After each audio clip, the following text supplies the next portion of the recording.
Vakasya patra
Krishna कथा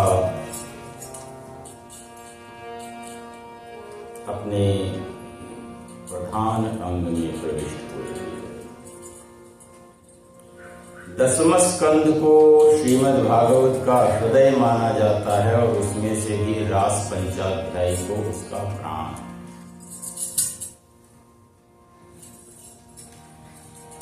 इसे समझने के लिए जितनी अपने पास में ऊर्जा होती है ना, वो ऊर्जा उसके सामने बौनी पड़ जाती है। क्योंकि जब किसी स्पिरिचुअल एनर्जी का मानवीकरण किया जाता हो आध्यात्मिकरण किया जाता हो तो हमारी बुद्धि उसके हर अंग को समझ नहीं पाती है, क्योंकि भाषा में कहने का अपना एक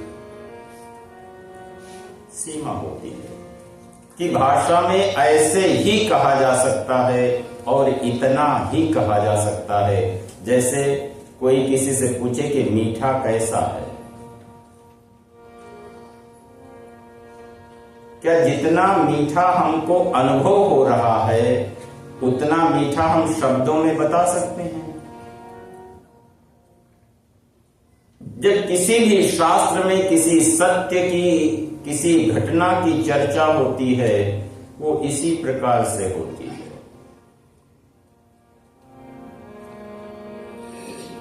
कि जिस तरीके से किसी वस्तु के आनंद का हम शब्दों में अगर बखान करना चाहें, किसी पीड़ा का यदि हम शब्दों में बखान करना चाहें तो शब्द बौने पड़ जाते हैं, छोटे पड़ जाते हैं, उन शब्दों में वो क्षमता नहीं होती है। उसी तरह से जब ईश्वर की चर्चा की जाती है, प्रेम की चर्चा की जाती है, तो उसके सामने शब्द छोटे पड़ जाते हैं, उनमें वो क्षमता नहीं होती है।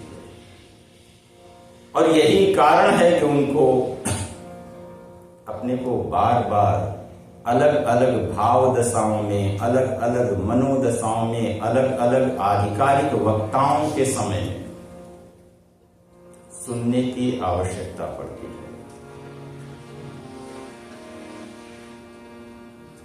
जैसे किसी चीज को जमीन से देखो तो कैसी दिखती है,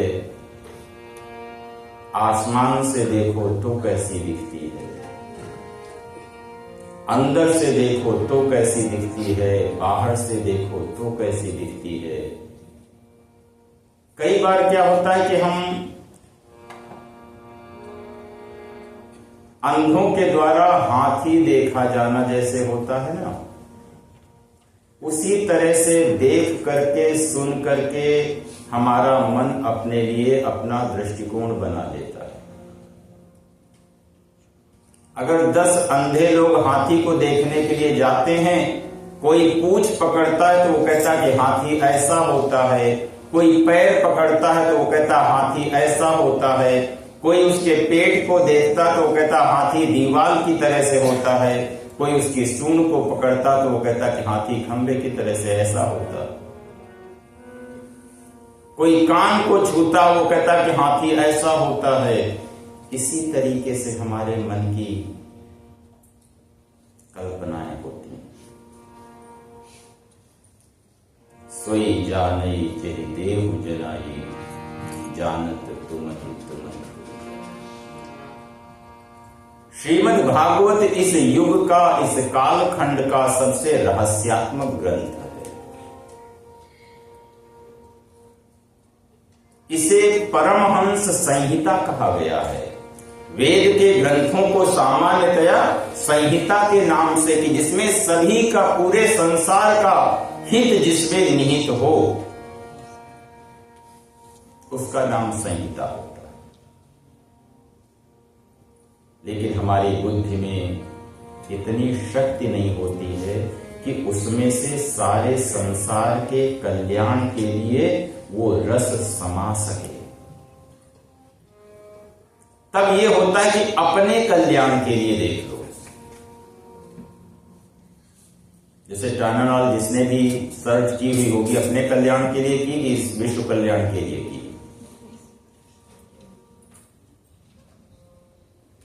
दोनों ही हो सकते हैं। उसी तरह से शास्त्र लोक कल्याण के लिए भी हो सकता है और विश्व कल्याण के लिए भी हो सकता है। श्रीमद् भागवत में 12 स्कंध हैं और श्रीमद् भागवत के 6 प्रश्न। जिन 6 प्रश्नों के ऊपर श्रीमद् भागवत की रचना हुई वो भगवान के हैं। धर्म, ऐश्वर्य, यश, श्री, ज्ञान और वैराग्य। उसी क्रम में श्रीमद् भागवत के पहले और दूसरे अगर 12 स्कंद हैं और 6 प्रश्न हैं तो इसका मतलब एक एक प्रश्न की चर्चा 2-2 स्कंदों में चल रही है। एक होता है सिद्धांत और दूसरे होते हैं उदाहरण। इन प्रश्नों के सिद्धांत भी उपस्थित किए गए और उनके उदाहरण भी प्रस्तुत किए गए, क्योंकि जो समाज होता है, जो लोग होते हैं, हर एक की रुचि अलग अलग होती है। एक कहता आलू बहुत अच्छे हैं, दूसरा कहता कि नहीं आलू बिल्कुल अच्छे नहीं है। एक कहता कि चीनी बहुत अच्छी है, दूसरा कहता कि नहीं चीनी बिल्कुल अच्छी नहीं है। एक कहता कि नमक बहुत अच्छा है, दूसरा कहता कि नहीं नमक बिल्कुल ठीक नहीं है। भिन्न रुचिर लोकः, और भिन्न रुचि वाले समाज के लिए आप एक नियम, एक तरीका नहीं बना सकते हो। इसलिए सनातन धर्म की ये सरलता है। वो ये नहीं कहता कि यही एक किताब है, यही एक भगवान है। वो कहते कि अगर जितने भी भगवान बनाए गए अगर उनसे संतुष्ट नहीं हो तो अपना खुद का भगवान बना सकते हो।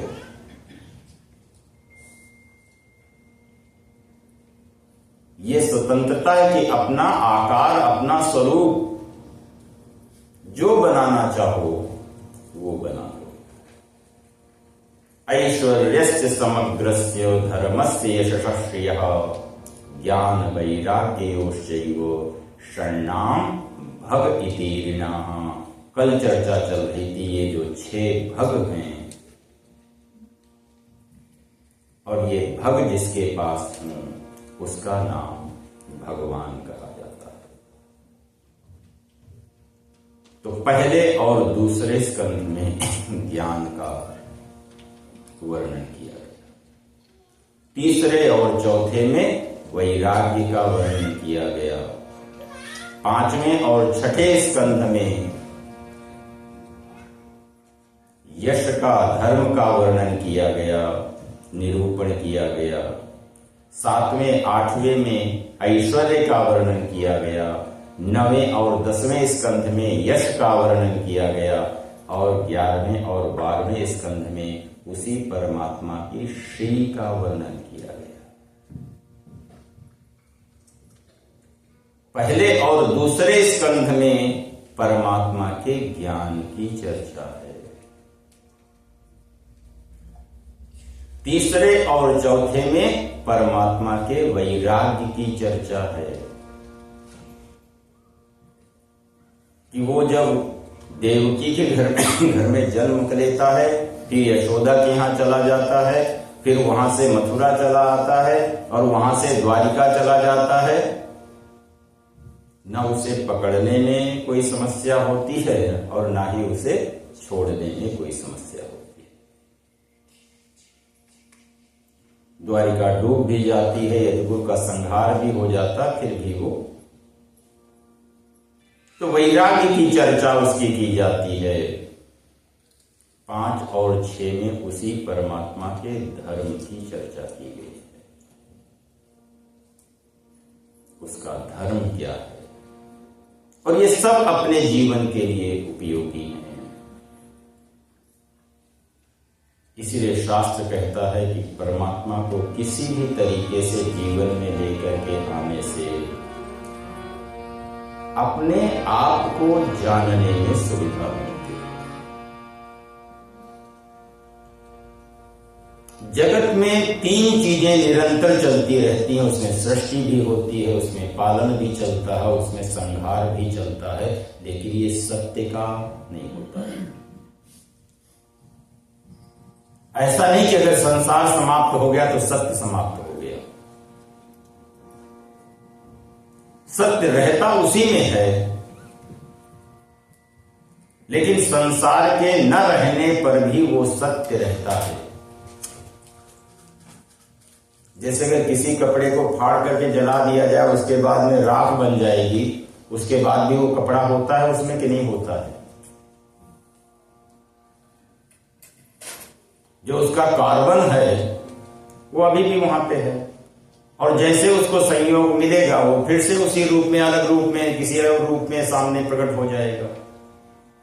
तो कभी जो संसार का जो व्यवहार है, सृष्टि पालन और संहार, उसमें बनता भी है, उसमें बिगड़ता भी है, उसमें टिकता भी है, लेकिन उसके साथ साथ में सत्य के साथ में कोई भी प्रभाव उसके ऊपर नहीं पड़ता है। क्यों? क्योंकि इस संसार में दो तत्व हैं। एक तत्व का नाम है इदम और दूसरे तत्व का नाम है अहम। इदम तत्व से प्रकृति अपनी सारी की सारी संरचनाएं करती हैं, जो कि बनती भी हैं और मिटती भी हैं। और दूसरा एक तत्व है जिसका नाम है अहम। वो ना तो पैदा होता है और ना तो मिटता है। न जायते म्रियते वा कदाचित् नायं भूत्वा भविता वा न भूयः अजो नित्यः शाश्वतोऽयं पुराणो न हन्यते हन्यमाने शरीरे। गीता कहते कि जो वो तत्व है अहम वाला, वो शरीर के समाप्त होने के बाद भी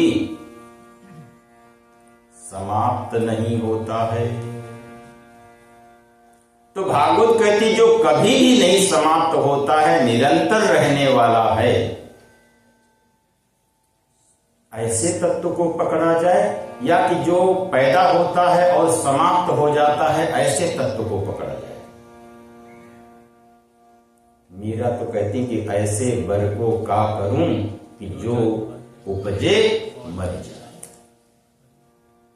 मैं ऐसे पति को क्या आचार डालूं जो पैदा हो रहा है और समाप्त हो जा रहा है। वो ऐसे का साथ पकड़ लेती हैं जो कि नित्य है और निरंतर है। तो इससे होता क्या कि परमात्मा के किसी भी स्वरूप का यदि चिंतन किया जाता है तो हृदय को शुद्ध कर देता है।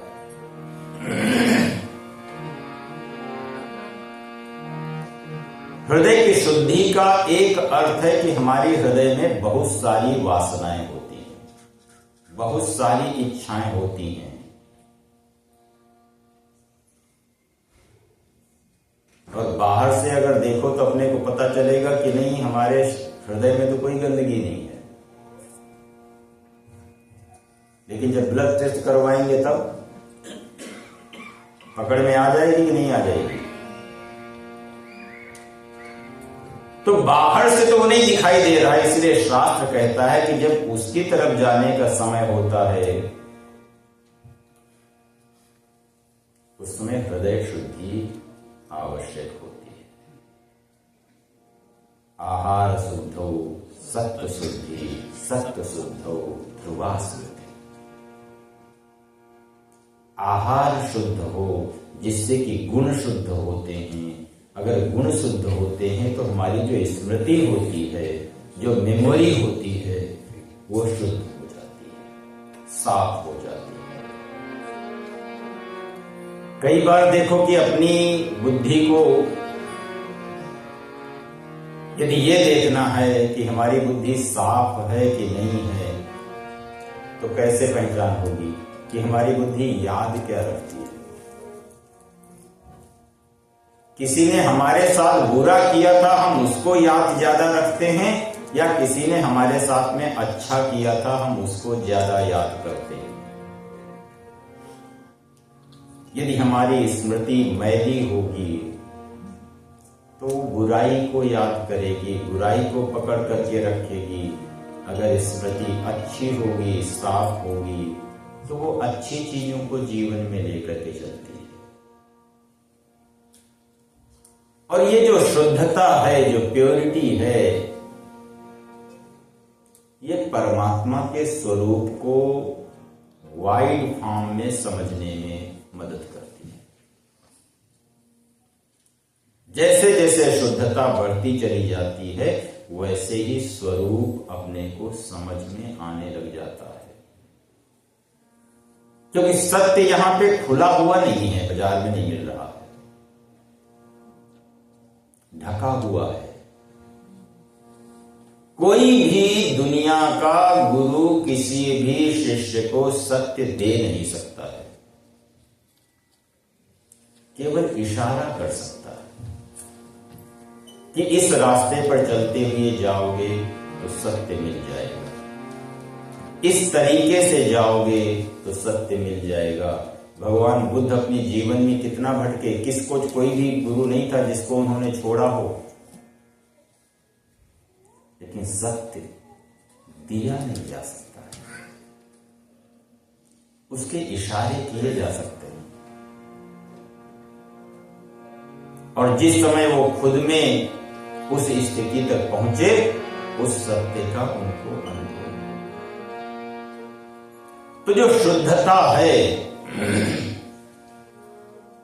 इसीलिए योग कहता कि पहले शुद्धता फिर शक्ति। जैसे जैसे हमारी शुद्धता बढ़ती है वैसे वैसे शक्तियों का आभास, अपनी खुद की शक्तियों का आभास मजबूत होने लग जाता है। तब अपने को समझ में ये आने लग जाता कि धर्म का फल मोक्ष है, धन नहीं है। जब हमारी स्मृति धुंधली होती है तो सोचता कि अगर हम धर्म करेंगे तो हमको धन संपत्ति मिल जाएगी, हमारे दुख कम हो जाएंगे, हमारा ये हो जाएगा, हमारा वो हो जाएगा। लेकिन जब स्मृति शुद्ध हो जाती है, साफ हो जाती है, तो उसको पता चल जाता कि भाई अगर दुख कम भी कर लिए तो ये कब तक के लिए कम हो गए, क्योंकि शरीर है तो दुख तो किसी न किसी रूप में लगे रहेंगे। कोई भी संसार में ऐसा नहीं हुआ जिसने शरीर धारण किया हुआ हो और उसको कोई दुख न लगा हो। नानक कहते हैं कि जो तन धरिया दुखिया देखा, कोई न देखा सुखिया।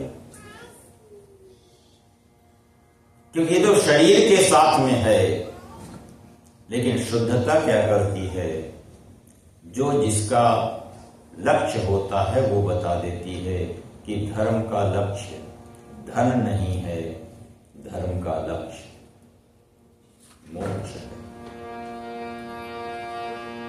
उसी तरीके से तत्व का विचार कर्म नहीं है। जब हम किसी तत्व का चिंतन करते हैं तो उसको कर्म नहीं माना जाता है। तत्व विचार से होता क्या कि हृदय की गांठें खुल जाती हैं। भिद्यते हृदय ग्रंथि क्षीयन्ते सर्व संशया। जिसको शास्त्र गांठ कहता है वास्तव में वो डाउट्स हैं।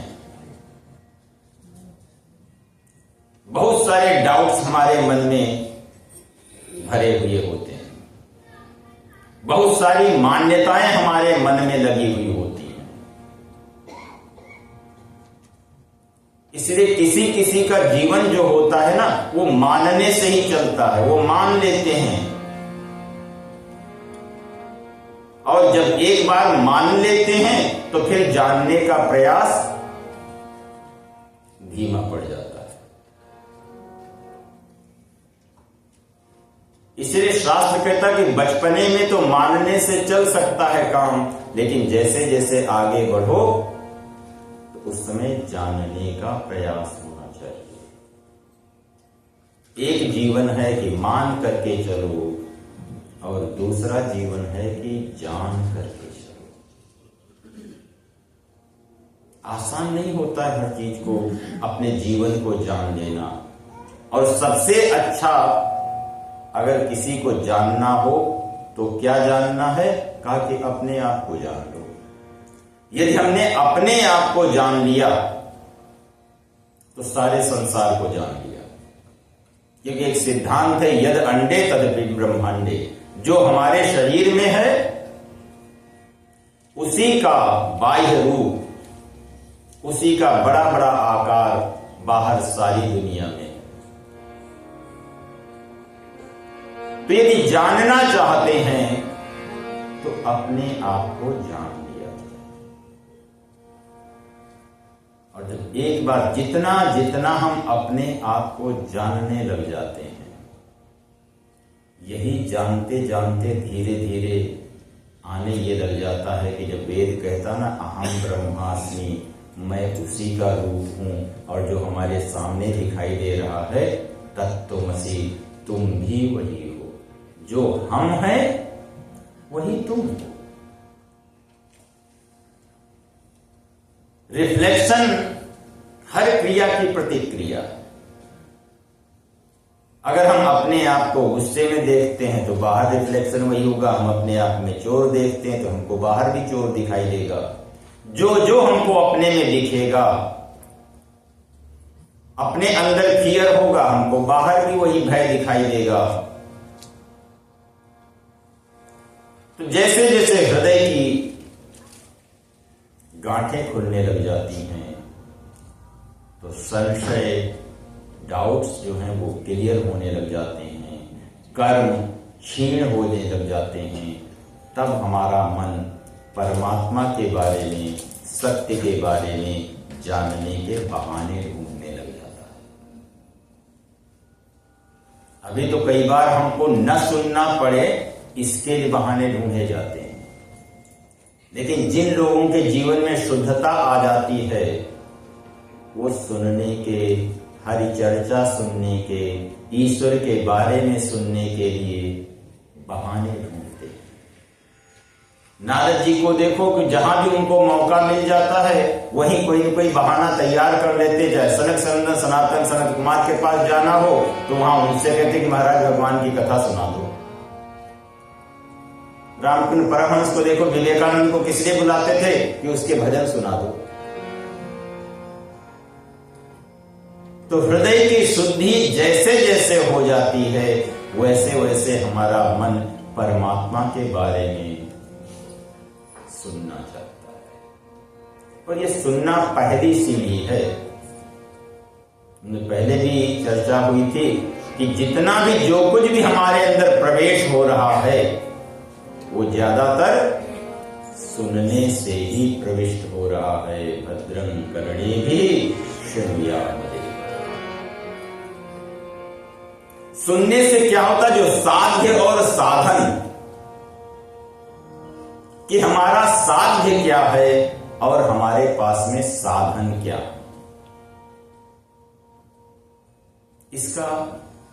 इसकी स्पष्टता मिल जाती है। हमारा साध्य क्या है, हम जीवन में पाना क्या चाहते हैं, और हमारे पास में साधन क्या हैं, हेल्पिंग टूल्स क्या हैं। सुनने से ये बात स्पष्ट हो जाती है। कई बार अगर किसी को सुनो तो अपने को ये पता चल जाएगा कि दूसरे के मन में हमारे प्रति क्या पक रहा है। अगर कोई स्पष्ट बोलेगा तो आपको ये पता चल जाएगा कि किसके मन में किसके प्रति क्या चल रहा। तो सुनने से एक तो साध्य और साधन का स्वरूप निश्चय होता है। जिसके बारे में सुनते हैं उसका ध्यान आने लग जाता है। जिसके भी बारे में सुना जाएगा उसका ध्यान आएगा। सत्य के बारे में सुना जाएगा तो सत्य का ध्यान आएगा, असत्य के बारे में सुना जाएगा तो असत्य का ध्यान आएगा। इसी श्रवण से एक मन की और समस्या होती है जिसका नाम है राग और द्वेष, जो कि हमारे मन की शक्तियों को कुंठित कर देता है, बांध देता है। परीक्षित की ये दशा क्यों हुई? क्योंकि उनको प्यास लगी थी और जिन संत के आश्रम में गए थे वो समाधि में बैठे हुए थे। उन्होंने कहा कि बाबा जी हमको पानी भी नहीं पिला रहे हैं, तो उन्होंने क्या किया कि सांप को उठा करके समीक ऋषि के गले में डाल दिया। सर्प क्या है? समय। और ये किसके कारण हुआ? परीक्षित के मन में एक बार ये उठा कि पता नहीं हमारे दादा लोग क्या बचा छोड़ करके गए। जब उन्होंने संदूक खोली तो उसमें देखे कि बड़े सारे मुकुट रखे हुए थे। उनमें से एक मुकुट को साफ करके सोने का उन्होंने अपने सिर के ऊपर पहन लिया।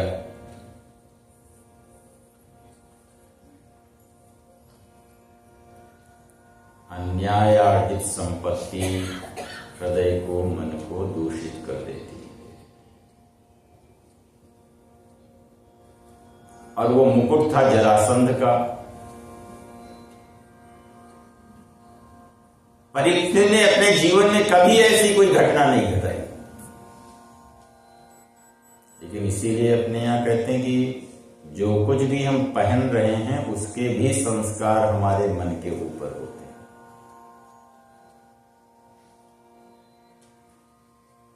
तो आज परीक्षित को ये लगता, जब ये कथा सुन रहे हैं, कि मन शुद्धि कितनी जरूरी है। जब जीवन अशांत हो तो मन को शुद्ध कैसे किया जाए? कहा सुनने से राग और द्वेष कम हो जाते हैं। जो हमको अच्छा लगता है उसके प्रति हमारा राग होता है, और जो हमको अच्छा नहीं लगता है उसके प्रति हमारा द्वेष।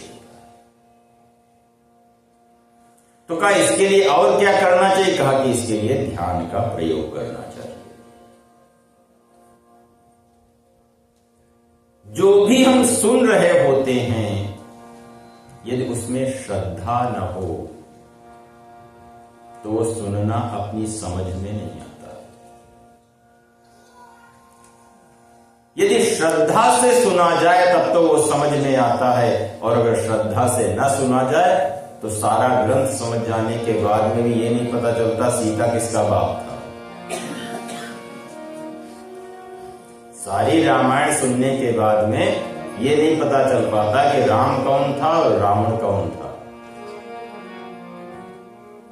और वेद अपने यहां की बड़ी श्रद्धा की महिमा गाते हैं।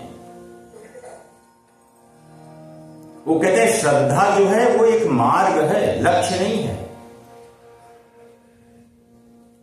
और श्रद्धा इतना हाईवे है कि वो सत्य तक पहुंच जाता है। व्रतेन दीक्षा माप्नोति, दीक्षया अपनोति दक्षिणाम, दक्षिणया श्रद्धा माप्नोति, श्रद्धया सत्य माप्ते। श्रद्धा से सत्य तक पहुंचा जा सकता है। श्रद्धा से मोह, संदेह और भ्रम, इन तीनों को कम किया जाता है। ये निर्भर करता है, क्योंकि मन को, बुद्धि को और चित्त को ये मोह, भ्रम और संदेह ही संकुचित करते हैं, कम करते हैं। इसलिए वेद इंसानों के लिए कहता है शृण्वन्तु सर्वे अमृतस्य पुत्राः। इंसान के अंदर कितनी शक्ति हो सकती है, कितनी पॉसिबिलिटी हो सकती है, कितनी संभावना हो सकती है, शास्त्र उसका निदर्शन कराते हैं। और अपनी हर शक्ति को, हर एनर्जी को, हर ऊर्जा को अभ्यास के द्वारा बढ़ाया जा सकता है। तो श्रीमद् भागवत के माध्यम से श्रद्धा से अनुभव की दिशा में जाया जाता है। यह ध्यान रखना होता है कि अनुभव प्रामाणिक हो, मुखौटे वाला ना हो। यदि अनुभव प्रामाणिक नहीं होगा तो वो गुमराह कर देगा। और हर एक के जीवन में जो कुछ भी वो कर रहा है उसकी अंतिम परिणति जो है वो अनुभव है। जीवन के अनुभव ले लो, काम के अनुभव ले लो, आहार के अनुभव ले लो, व्यवहार के अनुभव ले लो। हर एक के अनुभव अलग अलग हैं। किसी के अनुभव मीठे हैं और किसी के अनुभव कड़वे।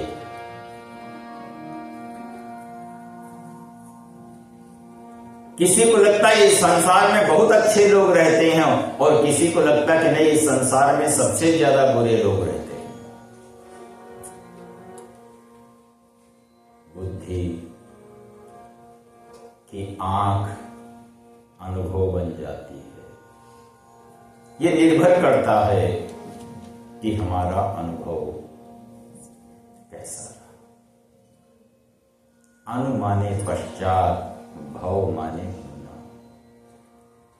जीवन जीने के बाद में जो कुछ होता है उसका नाम होता है अनुभव। जो प्यार में धोखा खाए हुए होते हैं वो क्या कहते हैं कि दुनिया में प्यार सच्चा है कि झूठा है। और कई लोग उसी प्यार के ऊपर मर मिटने के लिए तैयार होते हैं।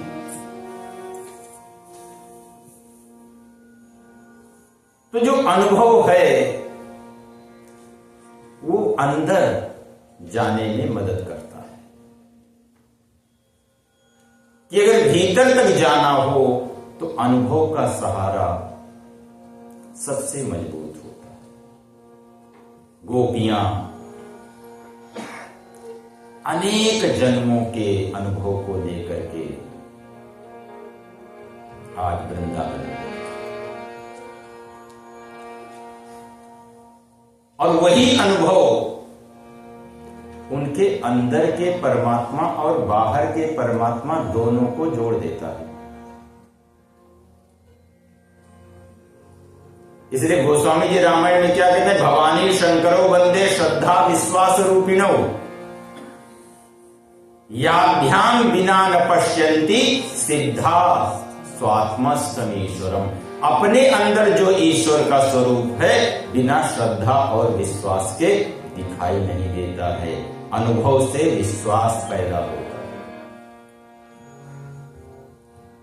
जिसका जैसा अनुभव होगा उसकी प्रतीति भी।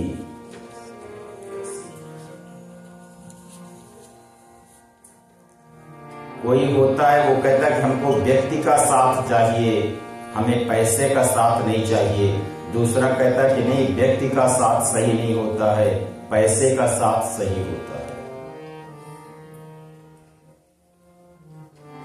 एक भरोसा ये कहता है कि इंसान का भरोसा, इंसान का साथ होना ज्यादा सही है।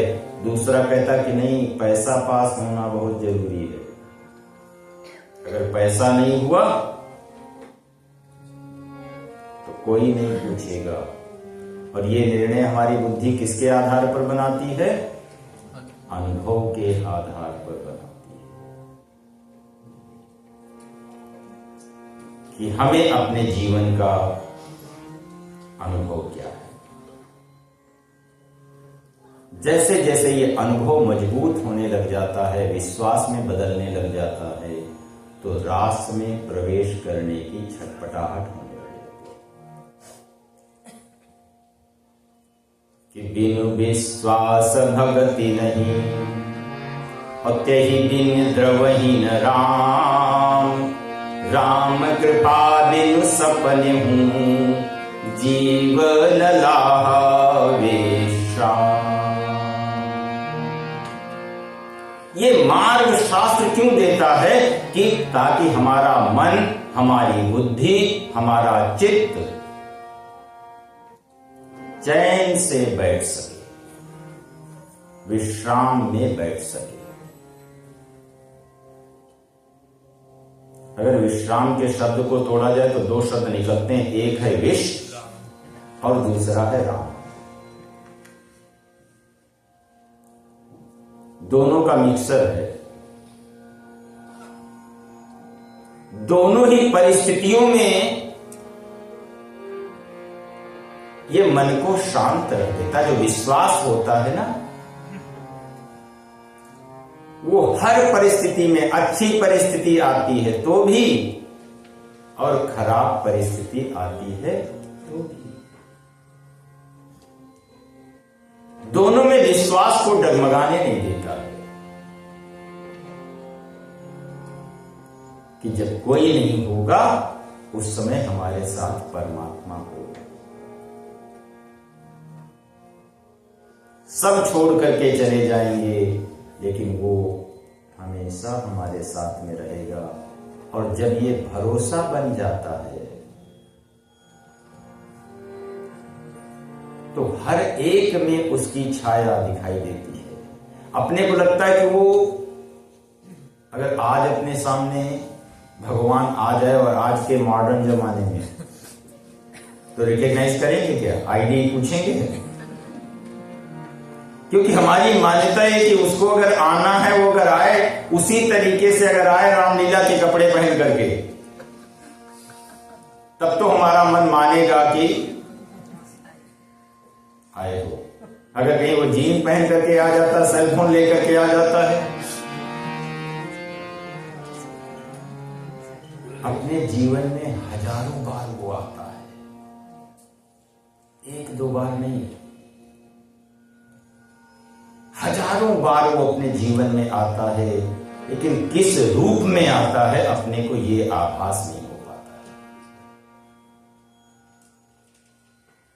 सूरदास जी कुएं में गिर गए थे,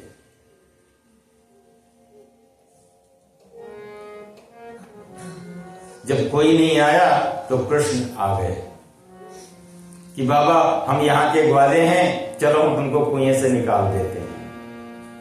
उन्होंने बाहर निकाला और उसके बाद में हाथ छोड़ करके जाने लगे। सूर क्या कहते हैं कि हाथ बाह छुड़ाए जात हो, निबल जान के मोह, हृदय से जब जाओगे सबल गिनोगो तो। कई बार हम भूख से छटपटा रहे होते हैं और कोई आ जाता है, कहीं पे हम असहाय घूम रहे होते हैं, भ्रमित घूम रहे होते हैं, गलत दिशा में जा रहे होते हैं, कोई अपने को बता देता है इधर नहीं उधर।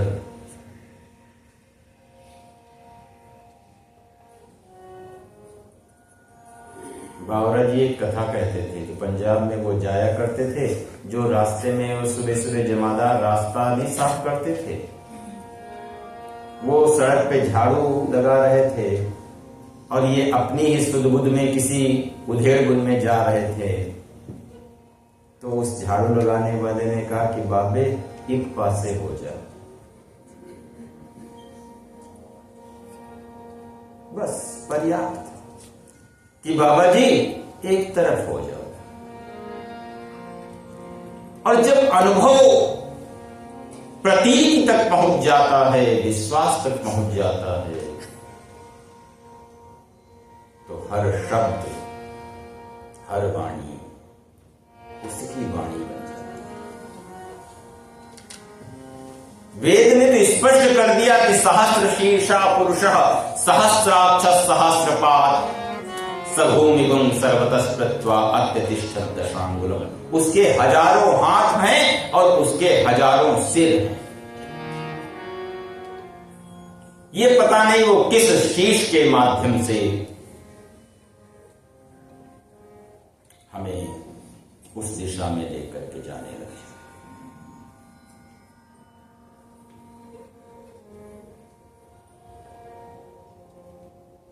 भागवतकार कहते हैं कि अगर कोई नयनहीन हो, जिसको दिखाई नहीं देता हो,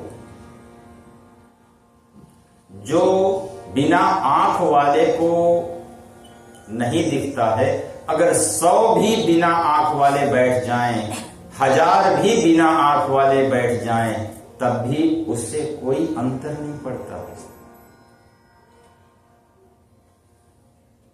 केवल राजनीति में हेड काउंट होते हैं, लेकिन सिर गिनने से सत्य का निर्णय नहीं हो सकता है।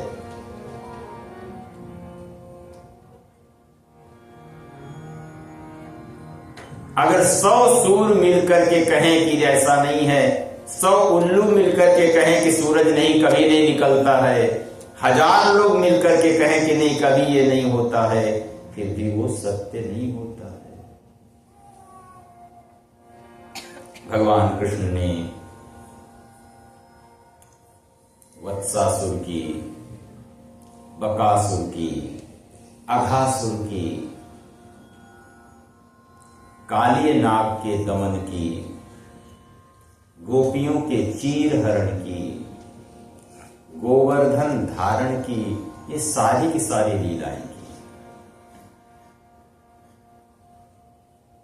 इन सभी का माध्यम क्या है? इसी में इंद्र का मान भी मर्दन किया। वो ये कहते हैं कि पूजा किसकी होनी चाहिए? इंद्र की होनी चाहिए, प्रकृति की होनी चाहिए, या परमात्मा की होनी चाहिए? नंद के यहां सब लोग सोच रहे थे कि नहीं, पूजा इंद्र की होनी चाहिए, क्योंकि इंद्र क्या है? वर्षा देते हैं, पानी देते हैं, इसलिए उनकी पूजा होनी चाहिए। भगवान कृष्ण ने कहा कि बाबा ये चीज सही नहीं है, जरा थोड़ा सा परीक्षा कर ली जाए। तो कहा ठीक है। कहा कि इस बार उनको इनविटेशन मत देना, तो पता चल जाएगा कि कितनी दोस्ती है तुम्हारी। भाई इतने साल तक पूरे जीवन में तुम इंद्र की पूजा करते रहे, और केवल एक बार मत करो। क्यों देवताओं को धर्म में स्वार्थी कहा जाता है कि आए देव सदा स्वार्थी? जैसे ही नारद जी के द्वारा इंद्र को यह पता चल जाता है कि अब ब्रज में हमारी पूजा नहीं होगी, तुरंत ही देवता से बदल करके क्या बन गए? असुरों वाले काम करने लग गए। तुरंत ही बादलों को आदेश दे दिया कि जाओ ब्रज को जाकर के डुबो दो, ये कर दो, वो कर दो, बवंडर कर दो। भगवान श्री कृष्ण यही कहना चाहते हैं कि किसी भी एनर्जी का भरोसा मत करो। चाहे जितनी साधना हो जाए, चाहे जितना तप हो जाए, चाहे जितना मंत्र जप हो जाए, चाहे जितना दान हो जाए, मन का कोई भरोसा नहीं, कभी भी बदल सकता है, क्योंकि ये लोअर लेवल की एनर्जी है, बदल जाती है बहुत जल्दी।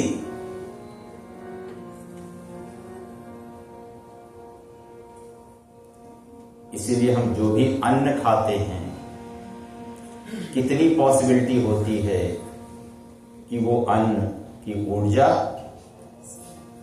ज्यादा चाय पी ली तो एसिडिटी में चली गई, ज्यादा चीनी खा ली, ज्यादा नमक खा लिया,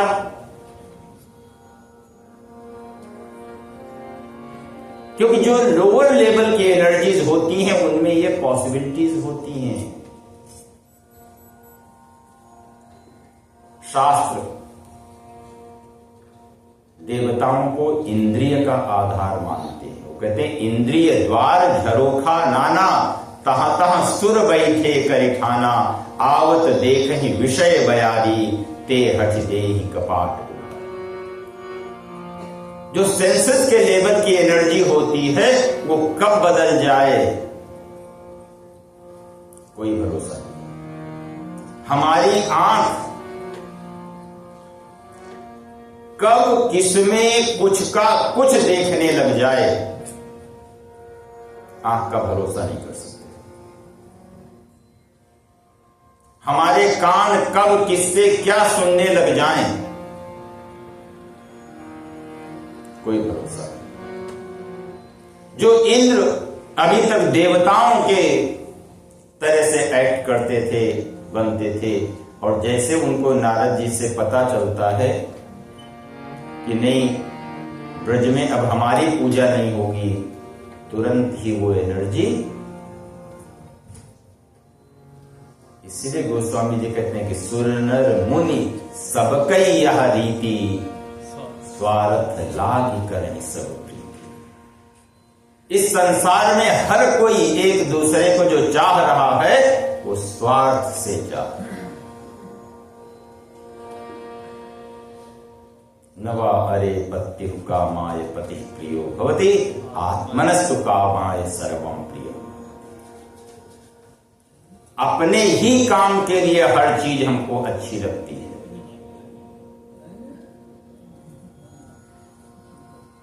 तो जब इंद्र ने बादलों से बरसाना शुरू कर दिया कि ब्रज को बहा दो, तो भगवान ने कहा कि ऐसे ही बहा दोगे, तुमने बनाई है दुनिया क्या?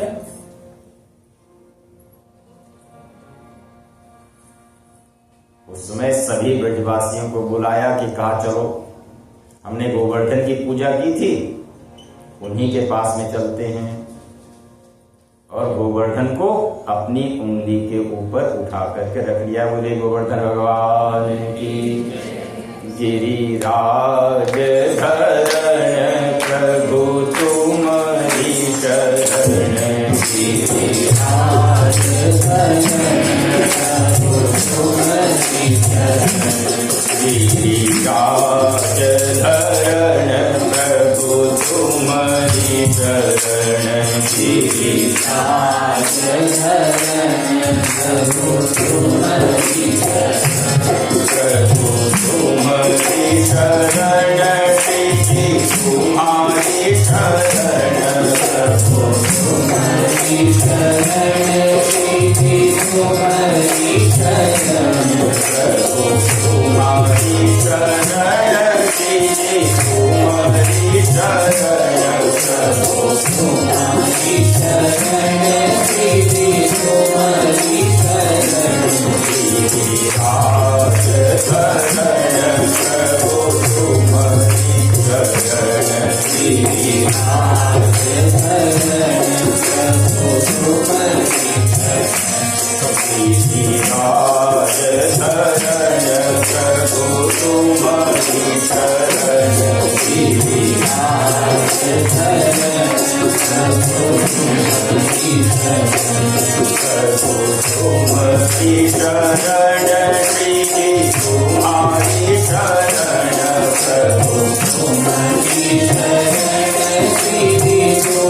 तुम्हारी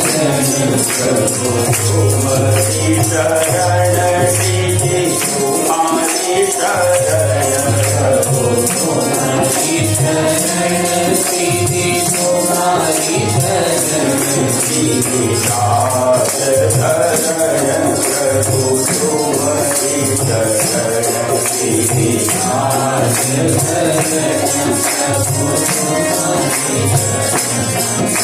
गिरिराज धरण प्रभु तुम्हारी शरण, गिरिराज धरण प्रभु तुम्हारी शरण, गिरिराज धरण प्रभु तुम्हारी शरण। ये जितनी भी वृंदावन की लीलाएं हैं, इनका एक रहस्य बताया गया है कि जो जीव और ईश्वर के बीच में एक पर्दा आ गया है इतने समय के बाद। इतने समय से उससे अलग रहने के कारण आत्मा और परमात्मा के बीच में कुछ सर्टन लेयर्स आ गई हैं। क्योंकि आत्मा में मेमोरी नहीं होती है, बुद्धि नहीं होती है, और ऊपर से बीच में पर्दा आ गया है। ये जो अघासुर, बकासुर, वत्सासुर, ये सबके सब जो भी ये ब्रज में कर रहे हैं, वो भगवान का ये कहना है कि किसी तरह से वो पर्दा गिर जाना चाहिए। चीरहरण भी उसी का लक्ष्य है कि जो बीच का जो पर्दा है वो गिरना चाहिए। अच्छे और बुरे के बीच का, अच्छे और अच्छे के बीच का जो पर्दा है वो गिर जाए, ताकि भाव में एकता आ जाए। क्रिया में द्वैत रहे, क्रिया में दिखावा रहे, क्रिया में व्यवहार रहे, लेकिन भाव में अद्वैत आ जाना चाहिए। इस प्रकरण के माध्यम से, इन लीलाओं के माध्यम से इसी प्रक्रिया का आभास करवाया गया। कोई कहता है कि ये जो पर्दा है ना, ये कर्मों का पर्दा है। कोई कहता नहीं, ये जन्म जन्म के संस्कारों का पर्दा है। कोई कहता है कि ये पर्दा इग्नोरेंस का पर्दा है, अज्ञानता का पर्दा है।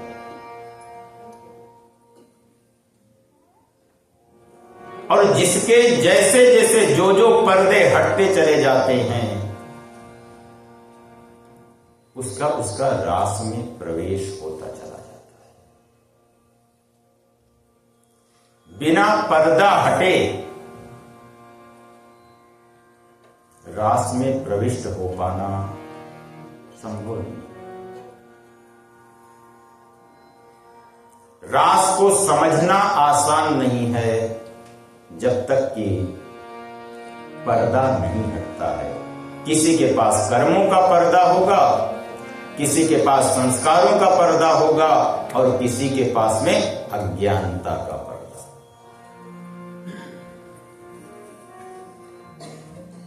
पर्दे के साथ में देखा जाएगा तो अपने को संसार ही वहां पर दिखाई देगा। रासलीला की शर्त क्या रखी गई थी भाई? इसमें कोई भी पुरुष प्रविष्ट नहीं कर सकता है।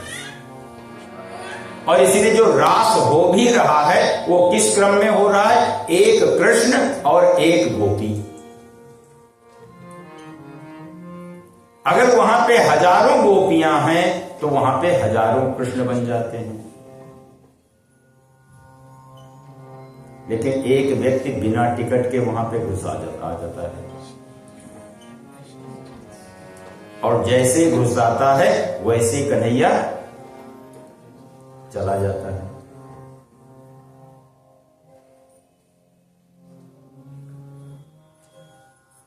प्रेम गली अति सांकरी या में दो समान। प्रेम इतना संकीर्ण हो जाता है कि इसमें दो के लिए जगह नहीं है। या तो संसार रह सकता है या परमात्मा रह सकता है। लेकिन जब तक शुद्धता नहीं होती है तब तक हमारा मन क्या कहता है कि दोनों, एक बैग में ये चलना चाहिए और दूसरी बैग में ये चलना चाहिए। लेकिन जिन लोगों ने उसको पाया उनका यही अनुभव है कि या में दो न समान, इसमें दो नहीं है कि भगवान पिता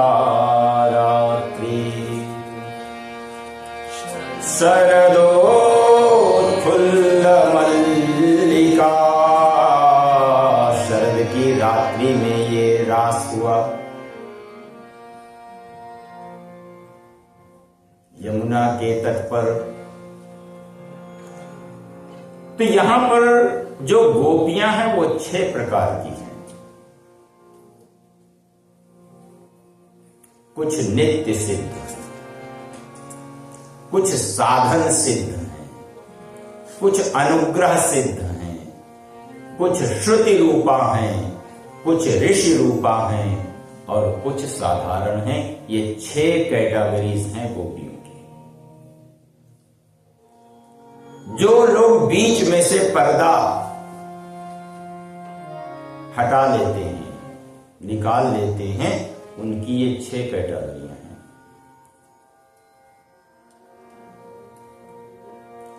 इसीलिए सनातन धर्म में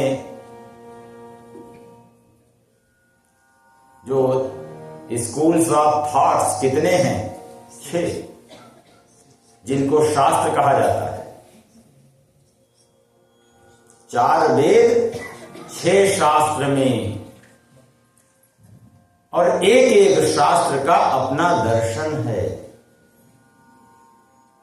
कि इस पर्दे को जो ईश्वर और जीव के बीच में आ गया है, उस पर्दे को कैसे हटाया जाए। योग अपनी तरीके से उसी पर्दे को हटाने की बात करता है, सांख्य दर्शन अपने तरीके से उसी पर्दे को हटाने की बात करता है, वेदांत अपने तरीके से बात करता है, वैशेषिक अपने तरीके से करता है, न्याय अपने तरीके से करता है। इसलिए गोपियों के 6 वर्ग,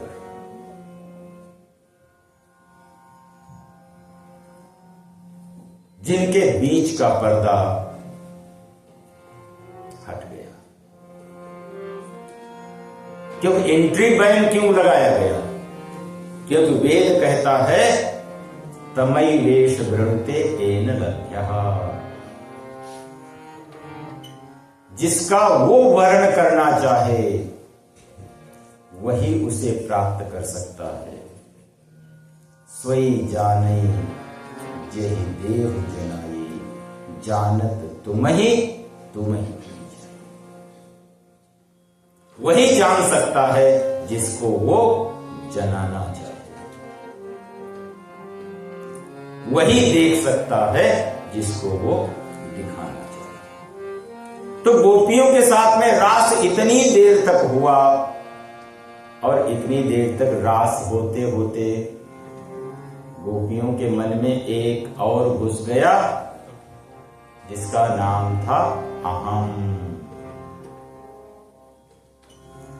रास के बीच में अहंकार की एंट्री हो गई कि कोई कहता कि हमारे रूप के कारण हमारे साथ में नृत्य कर रहे हैं, कोई हमारे इसके कारण कर रहे हैं, कोई उसके कारण कर रहे हैं, कोई उसके कारण कर रहे हैं। उसके बीच में अहम का प्रवेश हो गया, और जैसे अहंकार का प्रवेश होता है,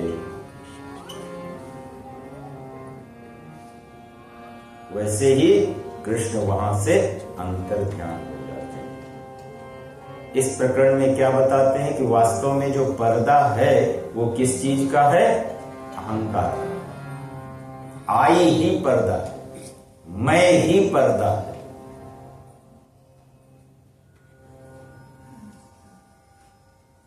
और ये पर्दा कई बार हटाने के बाद परमानेंट हट जाता है कि फिर से खिसक आता है। बहुत से लोगों ने अनेक बार हटाया उसी पर्दे को, लेकिन फिर भी जरा से चूके तो फिर से खिसक करके आ गया।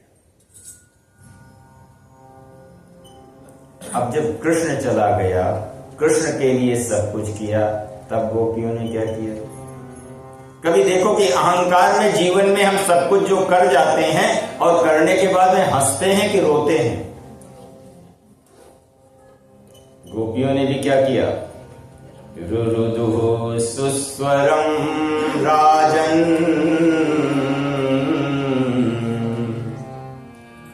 किस लिए रोई? कि कृष्ण दर्शन लालसा।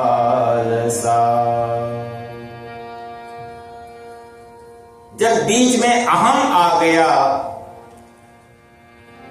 क्योंकि ये तो कृपा के माध्यम से जो नित्य सिद्ध है, स्वभाव सिद्ध है, अनुग्रह सिद्ध है, ये उनकी बात है। जन्म जन्म मुनि जतन कराही, अंत राम कही आवत नाही। सारे जीवन भर अभ्यास करने के बाद भी कोई ये निश्चित नहीं कह सकता कि अंत में वही होगा। जड़ भरत के साथ क्या हुआ था? सारी जिंदगी माला फेरी, और अंत में मन किसमें अटक गया? हिरण के बच्चे में। कि जन्म जन्म मुनि जतन कराही, अंतरा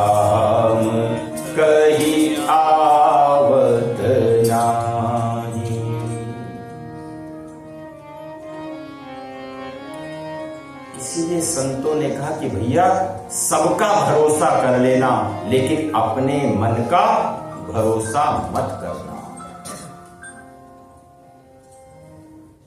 सबका भरोसा कर लो, कुत्ते बिल्ली का भरोसा कर लो, लेकिन अपने मन का।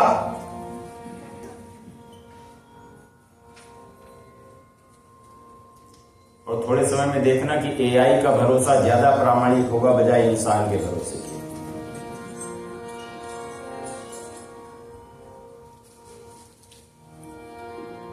पर्दा बीच में फिर से आ गया। और जब भी अंतिम समय होता है ना किसी भी चीज में, उसी समय सारी एनर्जी एक साथ इकट्ठा होकर के जितने रोड़े अपने सामने इकट्ठा कर सकती हैं उतने रोड़े इकट्ठा हो जाते हैं। योग सिद्धि शुभ समय जिनि यति ही अविद्या नाश। जब समाधि कुछ इंच रह जाती है उस समय कभी कभी हमारा मन मचल जाता है, हमारी बुद्धि मचल जाती है।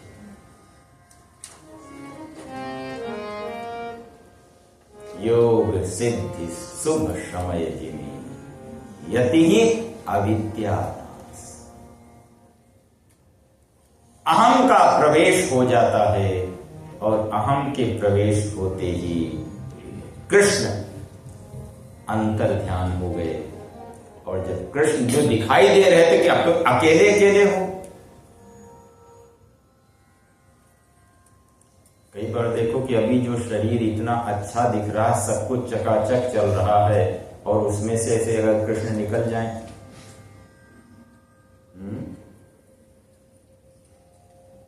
क्योंकि अपने शरीर में भी तो कृष्ण का ममैवांशो जीवलोके जीवभूत सनातना है कि नहीं है।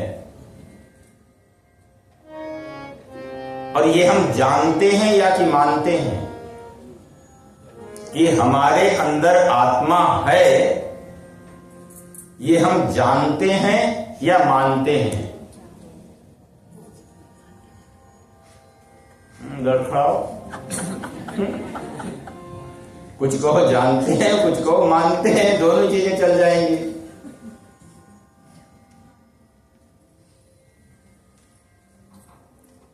जब जान जाते हैं तो बाहरी आवरण का प्रभाव नहीं पड़ता है। रास के प्रकरण में गोपियों का और कृष्ण के बीच में जितना सुंदर संवाद हुआ है, बड़ा सुंदर है।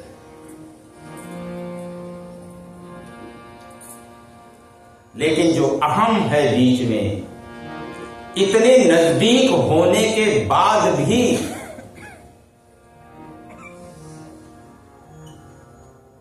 उससे बचाव नहीं हो पाता। सारी प्रकाशंस करने के बाद भी अगर जेनेटिक्स कुछ होता है तो वो अपना असर कर जाता है। ये प्रकृति का अंतिम उपहार है, ये नेचर का अंतिम उपहार है जिसको अहंकार कहा जाता है। भूमिरापो नलो वायुः खं मनो बुद्धिरेव च अहंकार इतीयं मे भिन्ना प्रकृति अष्टधा। प्रकृति का अगर अंतिम उपहार कोई है वो है अहंकार। और अहंकार करता क्या है?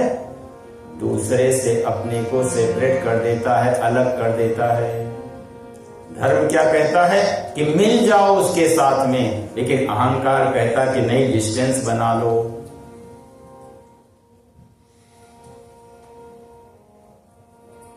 अहंकार अपनी सेल्फ आइडेंटिटी को बनाए रखना चाहता है,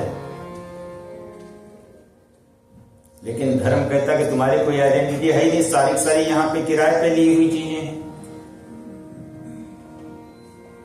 और जैसे वो अहम आता है, इतने नजदीक होने के बाद भी कृष्ण बीच से अंतर ध्यान हो जाते हैं।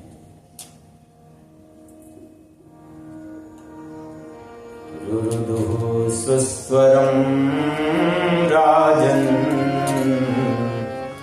कृष्ण दर्शन लालसा।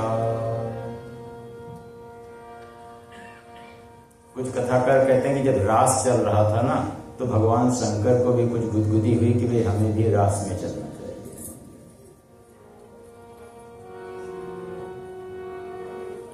एक दिन वो भोले भंडारी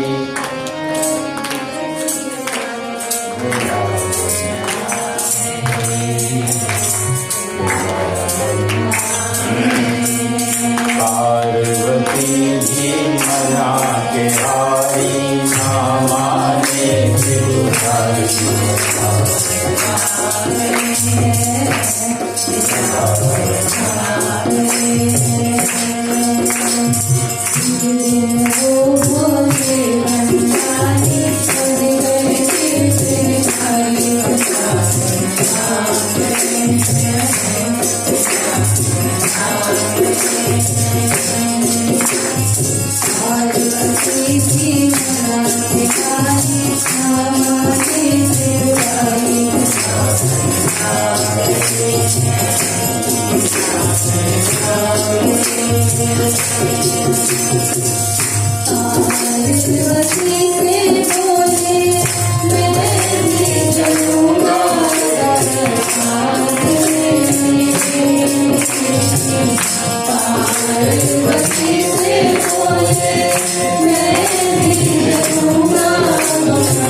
एक तरह से अब ये देखो, शिवजी भी अगर रास में प्रवेश करना चाहते हैं तो किस स्थिति में प्रवेश करना चाहते हैं कि उनको भी बनना पड़ता है।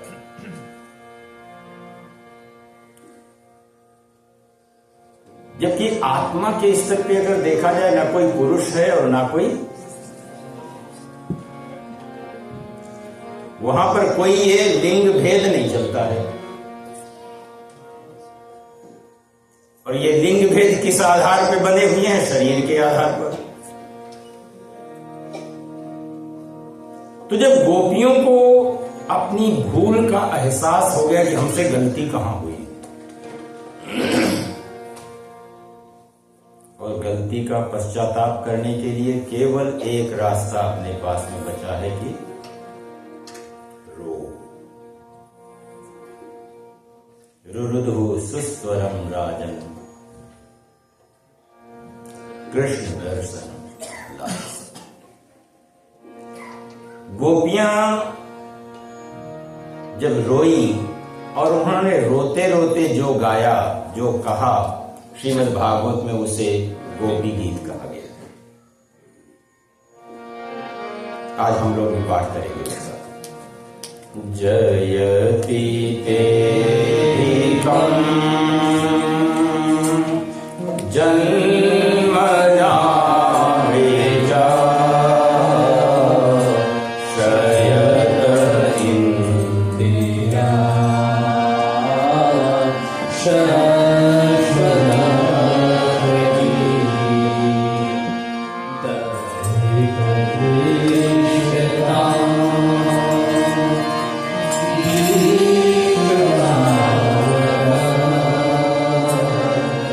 Hare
भवदायुषाम नः। बोले कृष्णचंद्र भगवान की। तो जैसे ही अहंकार विलुप्त हो जाता है, कृष्ण का प्रादुर्भाव पुनः हो जाता है और गोपियों की रासलीला अपनी फिर से चलती रहती है। इसके उपरांत सुखदेव जी परीक्षित को अक्रूर के आगमन की कथा सुनाते हैं। कृष्ण को वृंदावन से द्वारिका के लिए ले जाते, बड़ा कर्म प्रसंग हुआ। सदा ना रहा है जमाना किसी का, ना तो किसी के पास सुख हमेशा टिकता है, ना तो दुख हमेशा टिकता है। चक्राणिवत् परिवर्तन्ते सुखानि च दुखानि च। अक्रूर जी नंद के यहाँ आते हैं, कृष्ण और बलराम को मथुरा के लिए लेकर के जाते हैं, जहाँ पे कंस का ध्वंस होता है। उसके बाद 11 वर्ष की अवस्था में भगवान श्री कृष्ण को सांदीपनि ऋषि के यहाँ गुरुकुल में भेजा जाता है, जहाँ सुदामा के साथ में इनकी मित्रता होती है।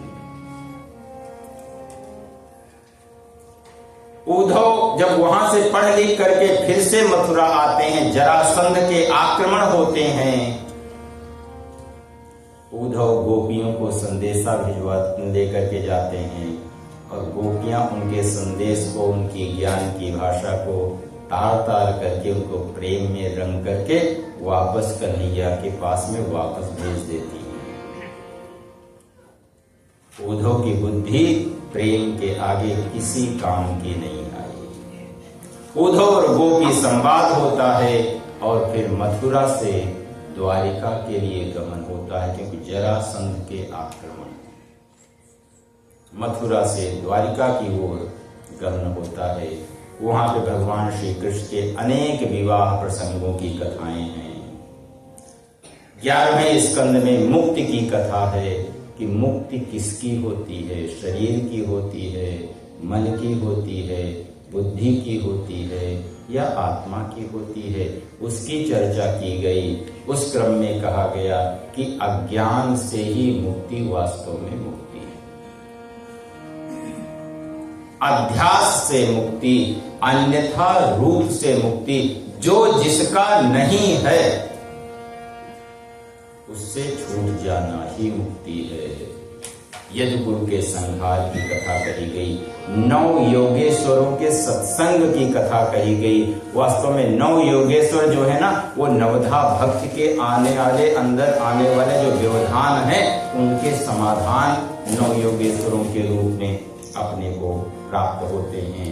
4 उनके विशेष लक्षण बताए गए कि यदि मुक्ति की तरफ जाना हो तो एक तो सत्संग सही होना चाहिए, भक्ति हो जाए, गुरु सेवा हो जाए और ब्रह्म विचार हो जाए। सत्संग, भक्ति, गुरु सेवा और ब्रह्म विचार। सरस्वती को अपने यहाँ क्या कहा गया कि शुक्लां ब्रह्म विचार सार परमा, जिसमें परम ब्रह्म विचार। तो सत्संग, भक्ति, गुरु सेवा और ब्रह्म विचार ये मुक्ति को सरल कर देते हैं। बोले कृष्णचंद्र भगवान की। गोविंद मेरो है, गोपाल मेरो है, गोविंद मेरो है, गोपाल मेरो है, गोविंद मेरो है, गोपाल मेरो है, गोपाल मेरो है, गोपाल मेरो है, गोपाल मेरो है, गोविंद मेरो है, गोपाल मेरो है। बिहारे बिहारी नंदलाल मेरो है, बिहारे बिहारी नंदलाल मेरो है, बिहारे बिहारी नंदलाल मेरो है, बिहारे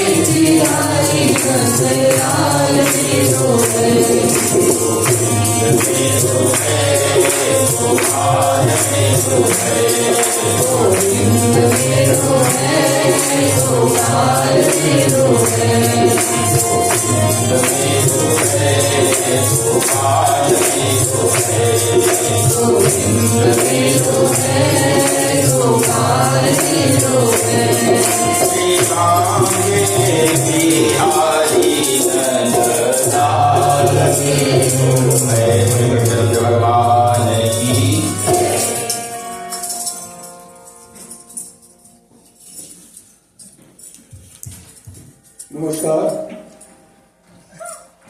आशा है कि आप सबको ये कथा, सुंदर कथा आचार्य जी के श्रीमुख से सुनकर इतना आनंद आया होगा। आज मैं देख रहा हूँ, मैं अपने को बहुत महत्वपूर्ण अनुभव कर रहा हूँ कि इस टीका टिप्पणी के लिए कि सौभाग्य बना है और बहुत छोटा महसूस कर रहा हूँ कि इस कथा के बारे में ना समझ हूँ, अनभिज्ञ हूँ, फिर भी मैं हिंदू सोसाइटी का आभार व्यक्त कर रहा हूँ राजीव जी आप सबका कि आपने मुझे ये मौका अवसर दिया। मैं जाना नहीं देना चाहता, ज्यादा से ज्यादा मिनट लूंगा,